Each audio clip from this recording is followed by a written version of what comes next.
Olá, queridos irmãos, amigos, é um prazer estarmos juntos para estudarmos a Santa Palavra de Deus, a Bíblia Sagrada. Neste nosso encontro, nós abordaremos temas importantíssimos, que são temas discutidos, debatidos, temas que estão na atualidade. Hoje nós vamos estudar sobre um tema fascinante e ao mesmo tempo intrigante. Vamos estudar sobre a Trindade. E claro, para falar sobre esse assunto delicado, nós também falaremos com delicadeza. Por isso, a gente agradece a você, internauta, agradece também a você que está nos vendo por este DVD, e eu tenho certeza que o nosso Pai Celestial há de falar-lhe ao coração poderosamente. E não temos muito a falar de nós, claro, pois nós não somos tão especiais assim, embora todos nós somos especiais para Deus, do contrário, Ele não teria enviado seu Filho para morrer por nós. Esse é o plano da salvação, o grande amor de Deus para conosco. Está comigo aqui nosso querido irmão em Cristo Jesus, Wagner Maxson, que é estudioso da Bíblia e do Espírito de Profecia. Wagner é adventista do sétimo dia, assim como eu. Professamos a fé na Palavra de Deus como regra de base e prática para a nossa vida, e também cremos nos escritos inspirados da serva de Deus, a profetisa do Senhor, Ellen White. Nós acreditamos nos seus escritos, pois cremos que ela é profetisa de Deus para o povo de Deus nos últimos dias da história deste mundo. E não vai demorar, e Jesus Cristo virá nos buscar com poder e grande glória. Wagner, é um prazer estarmos juntos. Seja bem-vindo, em nome de Jesus, para discorrer sobre este assunto intrigante. Esse é o nosso objetivo, e nós esperamos realmente esclarecer as dúvidas daqueles que têm sido sinceros na sua busca e querem o assim diz o Senhor. Aqueles que estão em busca de um assim diz o Senhor, o está escrito, nós queremos em nome do Senhor Jesus esclarecer para que todos nós possamos ter uma unidade na fé. Antes de abrirmos a palavra de Deus, vamos buscar a direção de Deus através da oração. Sim. Vamos orar.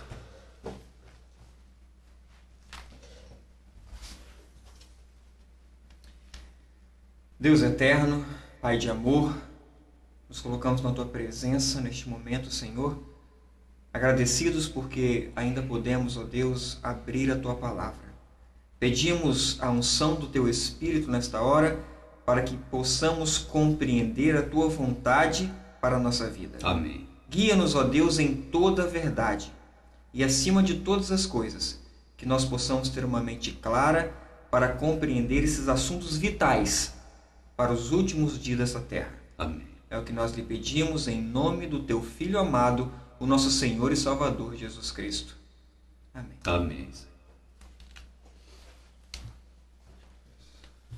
Bem, já oramos, já pedimos a direção de Deus para o estudo que vamos fazer e não vamos demorar. Vamos entrar então no assunto, que é isso que eu creio que o internauta quer e é isso que você que nos vê pelo DVD quer, né? Que a gente abra a palavra de Deus e mostre. Wagner, Deus realmente é uma trindade? Essa pergunta é interessante, Alegre, porque essa doutrina ela tem sido muito debatida dentro do meio cristão em geral, não só dentro da Igreja Adventista, mas nós temos acompanhado um despertamento de todas as igrejas, todas as denominações em relação a esse tema. Nós vamos começar explanando esse tema lendo Mateus 11, 25, porque existe uma verdade aqui que vai nos esclarecer esse assunto, se realmente Deus é uma trindade ou não. Mateus, no capítulo 11, verso 25, está escrito assim: Naquele tempo, respondendo Jesus, disse: Graças te dou, ó Pai, Senhor do céu e da terra, que ocultaste estas coisas aos sábios e entendidos e as revelaste aos pequeninos. Se hoje, Chaleg, nós pudéssemos perguntar a Cristo: que é o único que desceu do céu para nos trazer a verdadeira revelação de Deus, pudéssemos perguntar a ele: quem é o Senhor do céu e da terra? Nós vemos de maneira clara aqui ele dizendo que é o Pai. Você não encontra de Gênesis a Apocalipse nenhum outro verso em que diga que exista outro Senhor do céu e da terra. Então só existe um Senhor do céu e da terra, que é o Pai. E é isso que Cristo está dizendo aqui nesse verso. Exato, de maneira... Pai, Senhor do céu e da terra.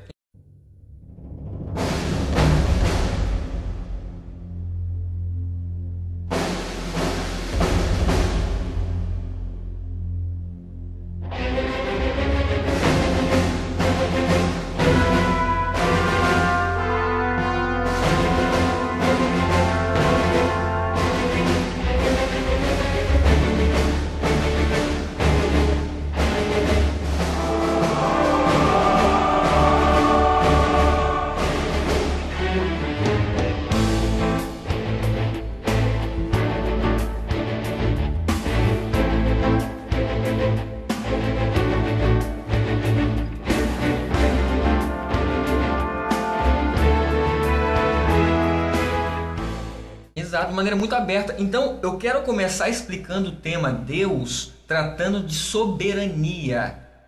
Nós vamos confirmar isso em João. Vamos começar então a abrir a Bíblia e deixar Deus falar conosco. Vamos tratar aqui da soberania do Pai. Por quê? Eu acho isso importante. Nós vemos que isso é importante. Porque hoje a doutrina da Trindade, ela diz que não existe hierarquia entre Pai, Filho e Espírito Santo. Será que isso é bíblico? Por que nós não encontramos então dizendo que exista outro Senhor do céu e da terra, somente o Pai? Jesus ele confirma isso em João no capítulo 14, no verso 28. Lê pra gente, Alegre. Muito bem, diz assim a palavra de Deus: ouvistes que eu vos disse, vou e venho para vós. Se me amasseis, certamente exultaríeis, porque eu disse, vou para o Pai, porque meu Pai é maior do que eu. Olha aqui, de maneira clara, objetiva, Jesus disse: o Pai é maior do que eu.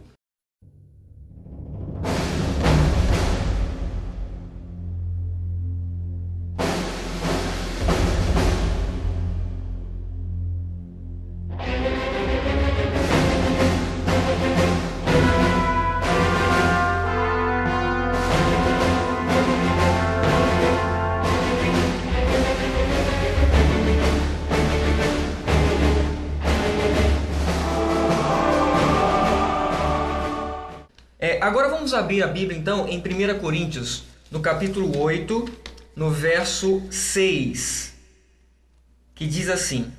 Vamos pegar a partir do 4, Chalegre. Do 4 a 6. Assim que, quanto ao comer das coisas sacrificadas aos ídolos, sabemos que o ídolo nada é no mundo, e que não há outro Deus senão um só. Verso 5. Porque ainda que haja também alguns que se chamem deuses, quer no céu, quer na terra, como há muitos deuses e muitos senhores, todavia, diz Paulo, para nós há um só Deus, o Pai. Dá uma pausa aqui. Para nós quem, Chalegre, que Paulo está dizendo? Para nós os cristãos. Exato. Para nós que temos a palavra de Deus como regra de fé. Para nós, diz ele, há um só Deus. E ele define o Pai. Aí ele completa: de quem é tudo e para quem nós vivemos. Agora ele continua: e um só Senhor, Jesus Cristo, pelo qual são todas as coisas e nós por ele. Nós vemos aqui de maneira também bem objetiva a soberania do Pai.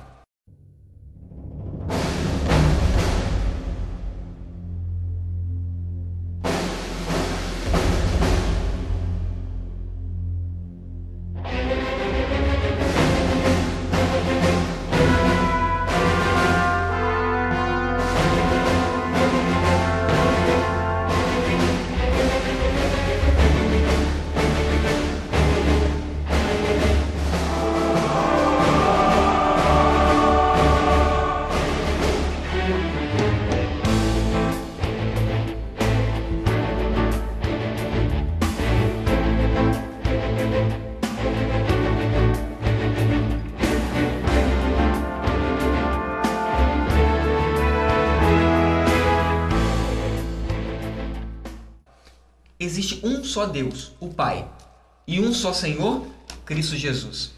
Isso pode ser afirmado também em João 17,3? De maneira clara, João 17,3, aquela oração sacerdotal de Cristo, ele vai dizer isso também com todas as palavras. Ele começa dizendo que Jesus falou assim no verso 1, levantando seus olhos ao céu, disse Pai. Quando chega no verso 3, ele fala assim, e a vida eterna é esta, que te conheçam a ti só, por único Deus verdadeiro, e a Jesus Cristo, a quem enviaste.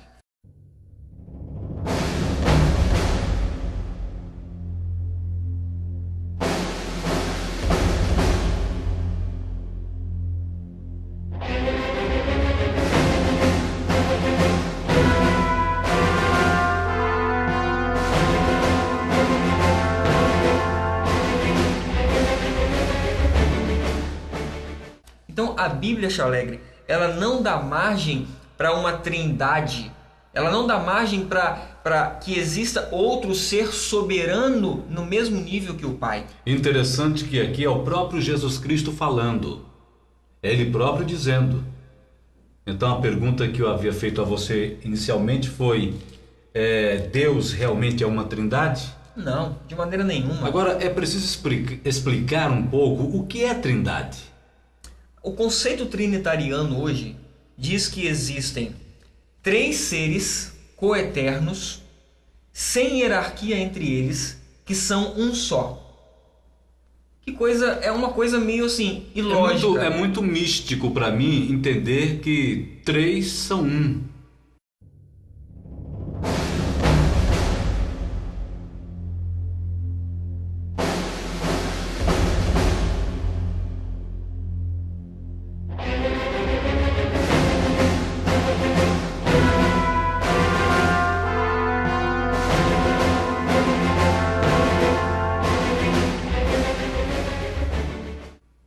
Porque se a Bíblia diz que três são três, então eu creio que três são três. Mas se a Bíblia diz que um é um, eu creio que um é um. Agora, que regra matemática é essa? Se eu for explicar, por exemplo, a trindade para uma criança, eu vou explicar para ela de que forma que são três seres coeternos, ou seja, coiguais, mas que existe o Deus Pai, o Deus Filho e o Deus Espírito Santo, esses três são um. Como eu vou explicar isso para uma criança? Eu costumo perguntar para amigos meus assim, o Pai é totalmente Deus? Eles dizem que sim. O Filho é totalmente Deus? Eles dizem que sim. O Espírito Santo é totalmente Deus? Eles dizem que sim. Então quantos deuses você tem? A lógica é se são três pessoas, cada um é totalmente Deus, então são três deuses. São três. Só que o que acontece? O que eles fazem hoje, Chalegre? Eles dizem que Deus não é um Deus pessoal, é uma essência que permeia três seres. Então Deus não é mais uma pessoa, mas é uma essência. Eles pegam isso baseado no termo Elohim. Então se Deus não é pessoa, então não posso acreditar em três pessoas.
Seria um paradoxo? Justamente fica um mistério. É por isso que eles falam que é um mistério da Trindade.